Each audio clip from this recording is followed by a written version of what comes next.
नमस्कार, मी गौरव शेलार आणि आपण पाहत आहात युवा महाराष्ट्र लाईव्ह वृत्तवाहिनी। मतांच्या आणि सत्तेच्या खुर्चीसाठी गरिबांच्या जीवाशी खेळ खेळणारं सरकार फसव्या योजनांची जाहिरातीवर कोटी रुपये खर्च करत आहे।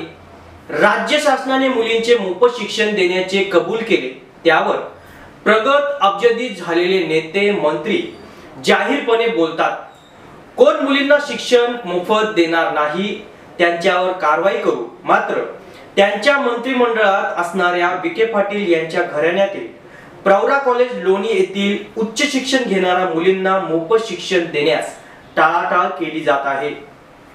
आम्हाला ही योजना लागू नाही, आम्हाला माहिती नाही। ओबीसी समाजाच्या मुलींना शाहू छत्रपती महाराजांच्या नावे येणारी शिष्यवृत्ती मिळणार नाही, मुलींना फी भरा अन्यथा व्याज द्यावा लागेल अशा धमकावल्याने जबरदस्तीने फीज वसूल करतात। त्यांच्याकडे सरकार मात्र लक्ष द्यायला तयार नाही। म्हणजे हे सरकार वाटून घेणारे आहे, गरिबांचं सरकार नाही।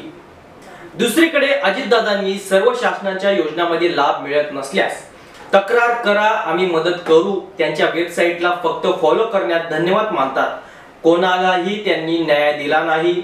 महाराष्ट्राचे मुख्यमंत्री म्हणतात, पोर्टल सरकारवर तक्रार करा, कारवाई करू, पण तक्रारीची चौकशी 2 वर्षांनी येते, काहीही कारवाई होत नाही। केवळ निवडणुकीसाठी सरकार आणि पुढारी लोकप्रतिनिधी सत्ताधारी असो की विरोधक सर्व मैत्रीचे नाते सांभाळतात। हे छत्रपती शिवाजी महाराजांचं, शाहू फुले महामानव डॉक्टर आंबेडकरांचं राज्य कसं म्हणता येणार? गरिबांचा छळ, त्याच्या मतासाठी उपयोग करून कमावलेला नाव काय फायद्याचा? नियतीचा वेळ कोणालाही सोडत नाही। गरिबांना धान्य देतो म्हणतात, जाहिरात झाली पण आनंदाचा सीधा काही आलाच नाही। दुःखाचे सावट पसरवणारे सरकार एकीकडे योजनेचा सुकाळ करतात तर दुसरीकडे महागाई वाढवतात। त्याच्यासाठी कोणी रस्त्यावर आंदोलन करत नाही। निवडणुका आल्यावर सत्तेसाठी घराण्यातील सारं कुटुंबाला समाजसेवेचा आरसा देऊन सत्ता भोगणाऱ्यांनी गरिबांना कागदावरच फसवलंय। सरकार खोट्या आश्वासनावर गरिबांशी खेळतोय, त्याला नियतीच ब्रेक लावेल, कारण हे सारे एकमेकांचे मित्र असल्याने कोणत्याही शाळा कॉलेजवर मोफत शिक्षणासाठी कारवाई करू शकत नाही। रेशनिंग धान्य घोटाळाबाजा कार्यकर्ते मताच्या लाचारीसाठी भ्रष्टाचार करतात, त्यांच्यावर कारवाई होत नाही। या प्रगत महाराष्ट्रात गरिबांचा वाली कोणी राहिला नाही।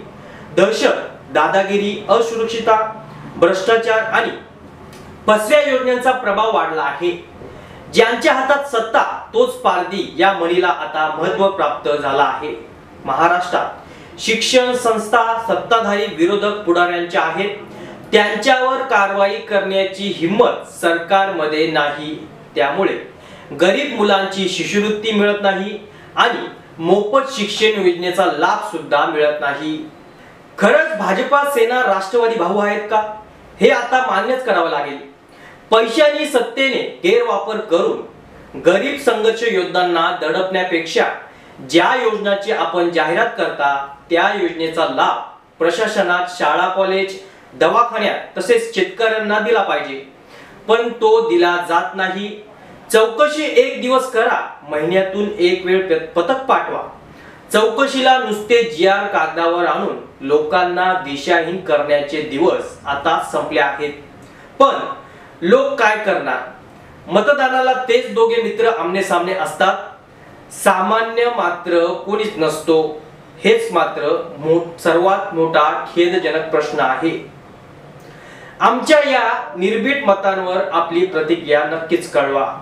धन्यवाद।